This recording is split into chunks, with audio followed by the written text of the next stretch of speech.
Kami bungkus Cak pasukan dengan sasaran Majen S. Parman dipimpin oleh Sersan Satar Cak untuk sasaran Letjen Pendekan dipimpin oleh Sersan Harda Siparjo Cak pasukan yang harus diculik Letjen Sutoyo dipimpin oleh Sersan Duron Cak. Ada pertanyaan? Ya, enggak. Iya Pak, harusnya ada ininya.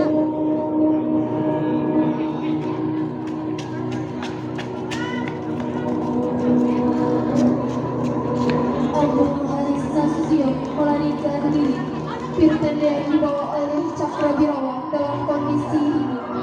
Pasukan yang bertugas menculik Nasution dipimpin oleh Guru. Mereka sampai di rumah Majen Abdul Haris Nasution pada tanggal 1 Oktober 1965. Sekitar 100 pasukan datang dengan 3 truk dan 1 power wagon.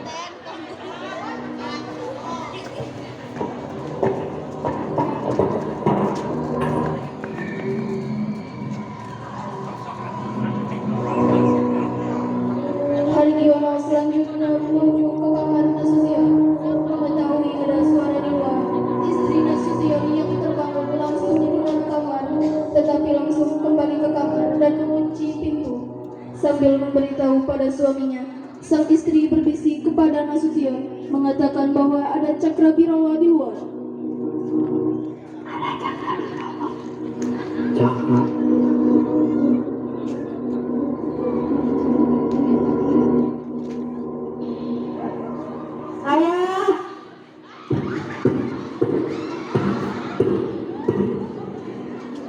Keluar. Adik Nasution Mardia yang tidur di kamar sebelah bergegas berusaha menyelamatkan adik Irma. Mardia menggendong adik Irma untuk menuju kamar lain. Namun naas, saat mencoba menyelamatkan, justru adik Irma tertembak dalam gendongan Mardia.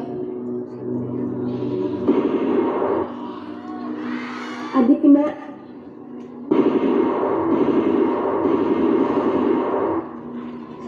Nasution yang merasa terkepung, kemudian melarikan diri dengan melompat pagar rumah ke pekarangan rumah duta besar Irak.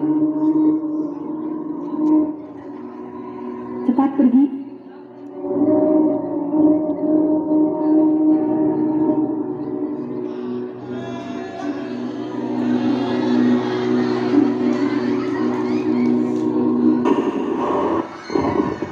Akibatnya, kaki Nasution sempat mengalami luka. Sementara itu, Letut Pirtendean yang keluar kamar dan membawa senjata jenis dereng segera ditangkap oleh pasukan penculik yang mengiranya adalah sosok Jenderal Nasution.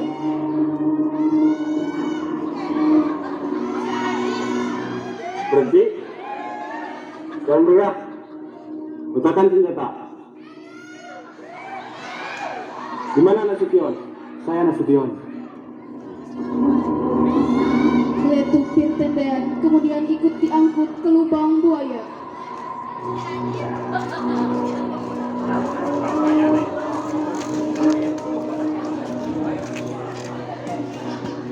Ahmad Yani meninggal di tempat.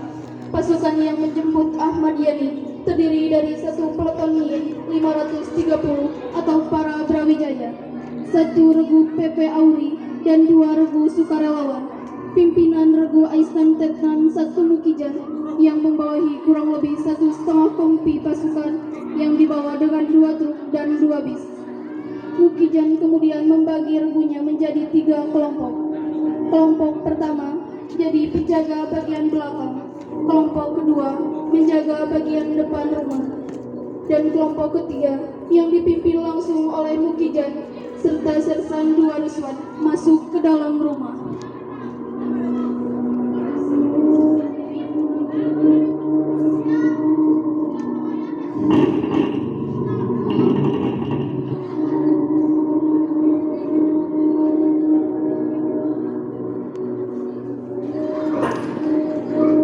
Saat Letjen Ahmad Yani muncul, Ruswan segera memberitahu bahwa Presiden Soekarno sangat membutuhkan Letjen Ahmad Yani sekarang juga.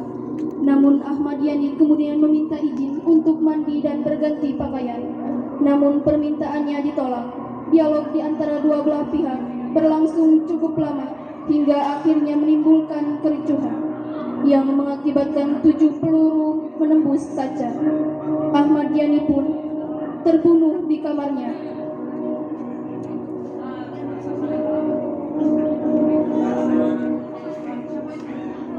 Ada apa?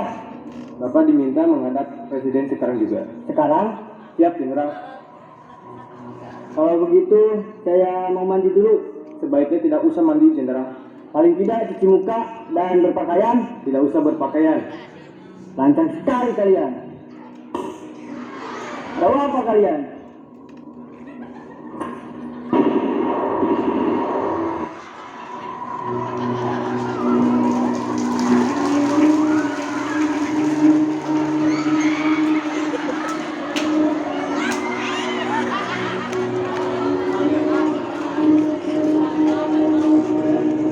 Jenderal Sutoyo dalam kondisi hidup.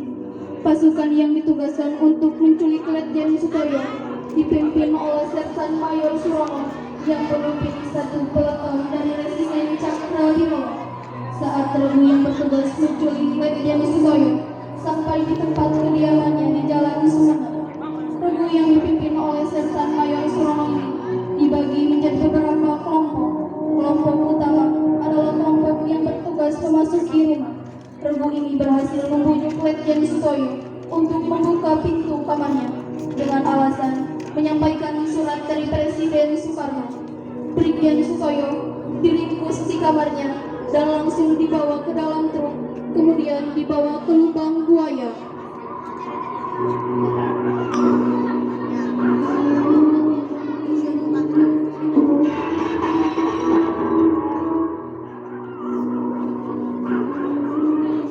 Ada apa ini?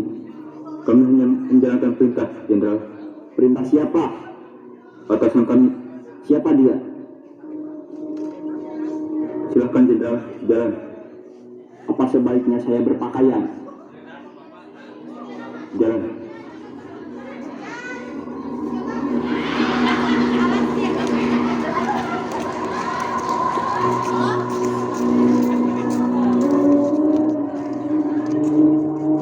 Jenderal Siswando Parman dibawa hidup-hidup. Pasukan yang ditugaskan untuk menculik Majen Siswando Parman dipimpin oleh Sersan Satar dari Resimen Cakra Birawa. Pimpinan Sersan Satar ini didukung dengan satu regu Cakra Birawa dan satu peletonion 530 atau para Brawijaya yang dipimpin Sersan saat pasukan penculik telah datang di rumah Majen Siswando Parman. Terdapat sekitar 20 orang tentara yang siap membawa Siswando Parman. Saat pasukan penculik datang, Siswando Parman dan istrinya yang sedang terjaga langsung keluar menuju halamannya.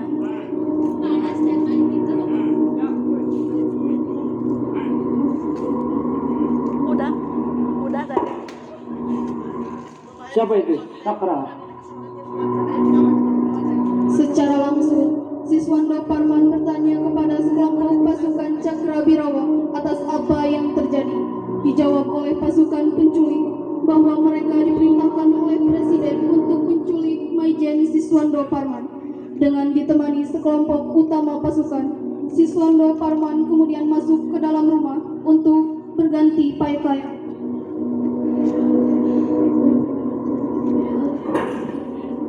Ada apa? Keadaan negara genting, Pak. Bapak Presiden meminta Bapak menghadap sekarang juga. Baik. Oh, kenapa ikut masuk? Mana surat perintah?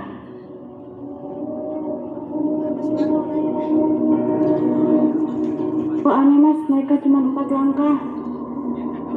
Istimewa Cakra.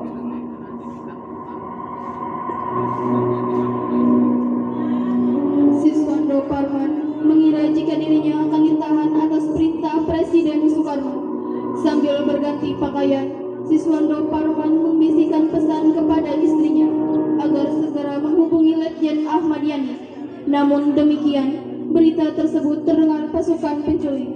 Segera saat itu, pasukan Cakrabirawa merampas telepon di rumah tersebut dan pergi membawa Maijen Siswando Parman.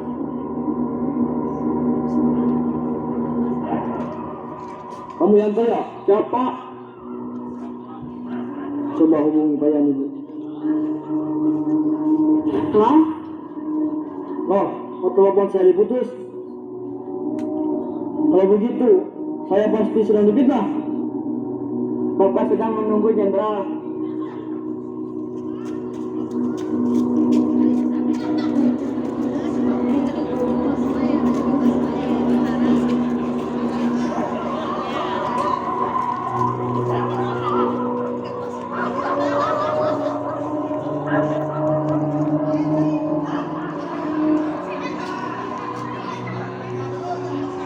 Jenderal Suprapto dalam kondisi buruk.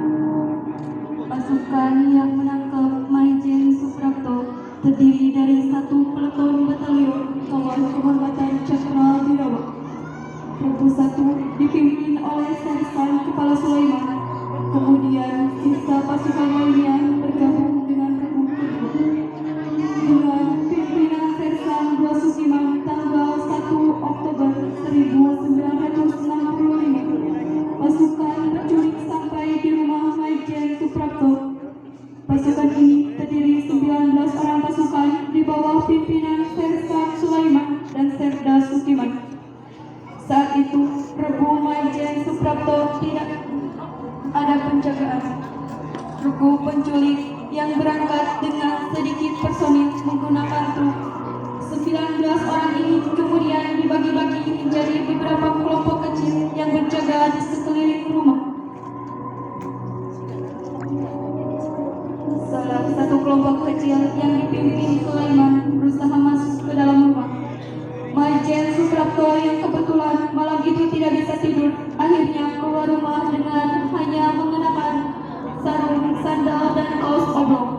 Kopral II Suparman menyambut Suprapto dan mengatakan bahwa presiden ingin segera bertemu. Suprapto tidak diizinkan untuk berganti pakaian, langsung saja dibawa dalam truk Toyota. Sebelum pergi, para penculik juga sempat merusak telepon di rumah Maijen Suprapto.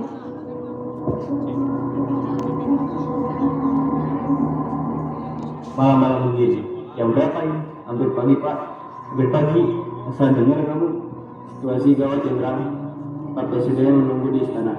Kalau begitu, tunggu sebentar. Saya dapat segera. Tidak usah jenderal. Jalan.